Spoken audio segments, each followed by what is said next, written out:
Prenez un grec qui fait du bodybuilding, ajoutez une pincée de mythologie, secouez le tout avec une violence extrême et vous obtiendrez God of War. Avec la sortie de Ragnarok en septembre dernier, la franchise de jeux vidéo God of War a su une nouvelle fois s'imposer comme un incontournable. Mais pour en arriver là, il aura fallu une quantité astronomique d'heures de travail et de sacrifices.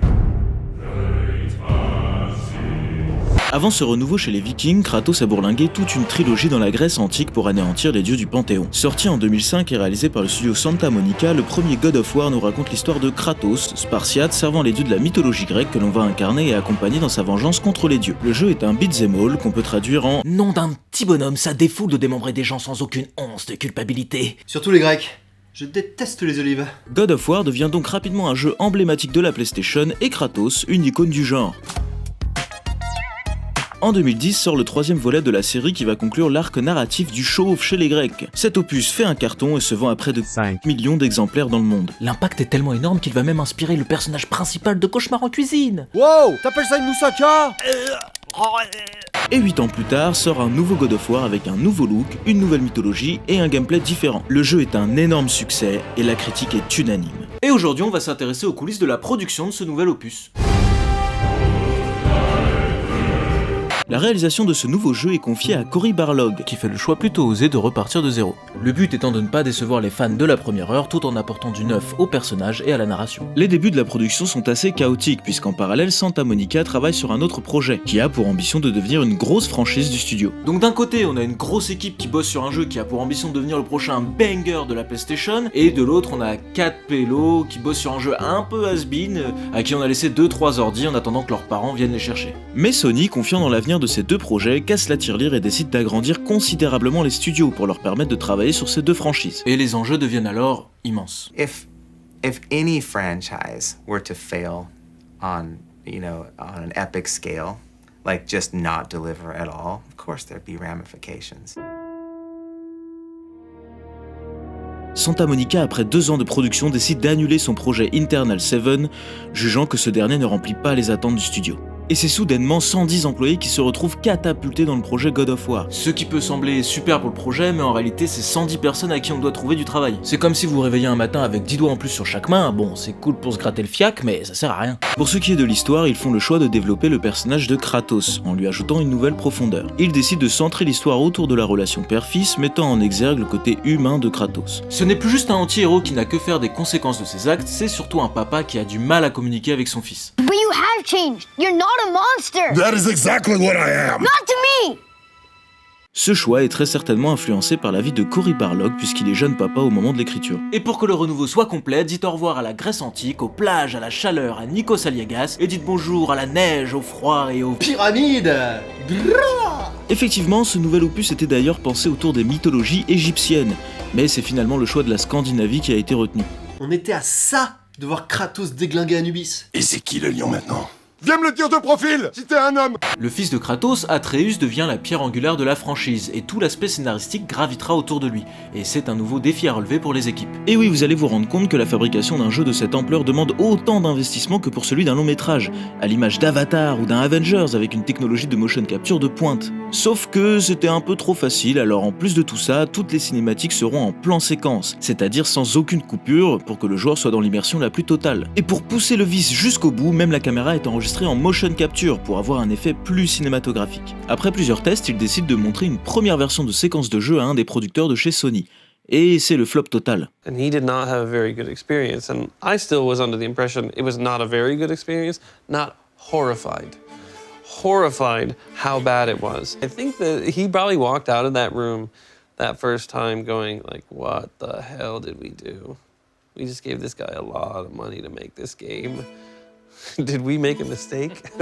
Alors ils mettent les bouchées doubles, organisent des stages de survie pour immerger les acteurs dans l'univers pré-viking, font des déplacements en Islande pour retranscrire à la perfection la culture scandinave et mutilent à la hache les stagiaires pour avoir des combats plus réalistes.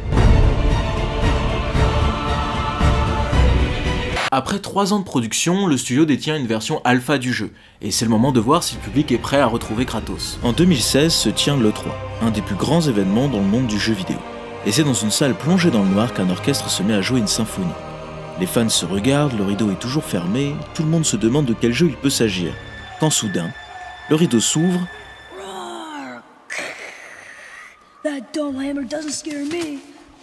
Une voix s'élève et une silhouette imposante sort de l'ombre.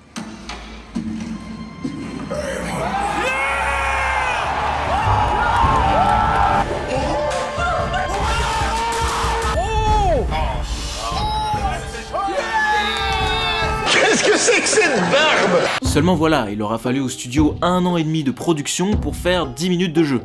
Et il leur reste à produire 30 heures de gameplay en 2 ans. D'après mes calculs, ils sont dans le caca. En sacré caca. Et le stress de l'urgence se fait ressentir. Les problèmes techniques se multiplient, Cory perd patience avec ses équipes, et il a même des moments d'absence. Right? Are you with me? Oh my god, your AI broke. Yes. I had a firmware update just now.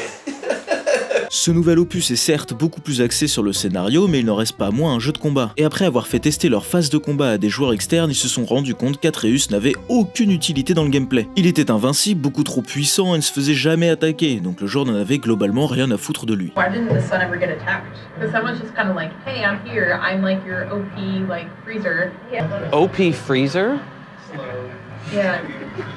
The fuck is that? Et c'est reparti pour les remises en question et le travail supplémentaire pour les équipes qui commencent à être éreintées et à perdre patience. Le délai avant la sortie du jeu commence à se raccourcir dangereusement et les bugs sont de plus en plus présents. We have about 3,878 total bugs. We're supposed to be at 0 bugs right now. Ça va péter! Péter! La date de sortie du jeu est intenable. Cory tente plusieurs fois de la repousser et obtient finalement 1 mois de délai supplémentaire, malgré les réticences de Sony. La tâche est harassante et certains d'entre eux se voient faire des sacrifices par rapport à leur vie de famille pour le bon déroulement de la fabrication du jeu. The sacrifices that you guys have to go through to protect something like this legacy, to have a secondary family. I don't think I want to answer this right now.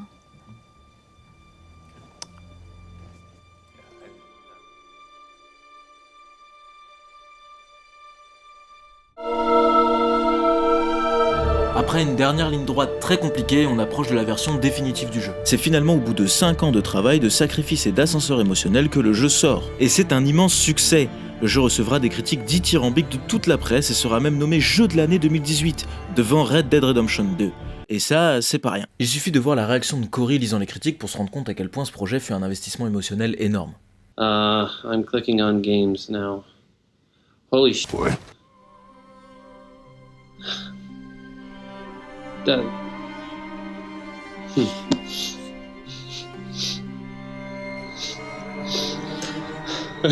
Il était jeune père au lancement du projet et son fils a 6 ans lorsque le projet se termine. Les obstacles ont été nombreux et les contraintes techniques étouffantes.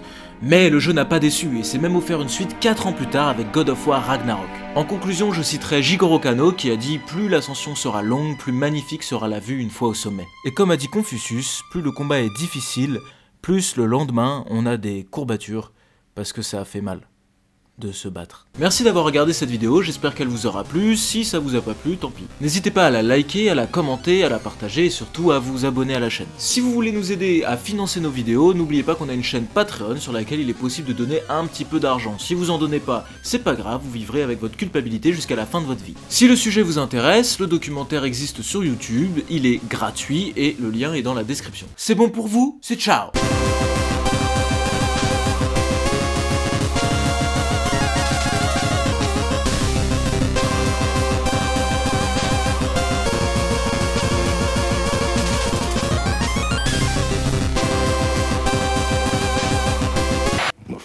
God of War.